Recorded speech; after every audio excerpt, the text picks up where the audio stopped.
கரடியின் கருணை. அடர்ந்த காட்டில் ஒரு பெரிய கரடி வாழ்ந்து வந்தது. அது மிகவும் வலுவானது, ஆனால் இதயம் கனிவும் கருணையும் கொண்டது. அந்த காட்டில் மற்ற விலங்குகள் கரடியை வலிமையால் மட்டுமல்ல, அதன் நல்ல மனதினாலும் மதித்தன. ஒரு நாள் காட்டில் ஒரு கொடூரமான புயல் வீசியது. பல விலங்குகள் தங்கள் இடங்களை இழந்தன, மற்றும் சில பறவைகள் தங்கள் கூடுகளை கண்டுபிடிக்க முடியாமல் தவித்தன. அப்போது கரடி தன்னுடைய குகையை பகிர்ந்து கொள்வதற்கு முன்வந்தது. நாம் அனைவரும் ஒன்று சேர்ந்து இந்த புயலை எதிர்கொள்வோம் என்று கரடி கூறியது.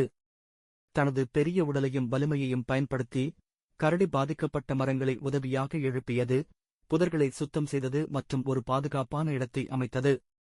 குயில்கள், மான்கள், தவளை மற்றும் பிற விலங்குகள் அதனை பாராட்டின. ஒரு நாள் ஒரு சிறிய குருவி கரடியிடம் வந்து, நாங்கள் உன்னுடைய உதவிக்கு நன்றி கூற முடியாது, ஆனால் எங்களால் உங்களுக்கு உதவ முடியுமா என்று கேட்டது. கரடி சிரித்துக்கொண்டு, உங்கள் அன்பும் ஒற்றுமையும் போதுமானது. நாம் ஒருவருக்கொருவர் உதவுகிறோம் என்றால் இந்த காடு அழகாக இருக்கும் என்று கூறியது. அந்த நாள் முதல் காட்டின் விலங்குகள் ஒருவருக்கொருவர் உதவியும் அன்பும் காட்டத் தொடங்கின. கரடியின் கருணை காட்டில் ஒற்றுமையை ஏற்படுத்தியது. கதையின் நெறி.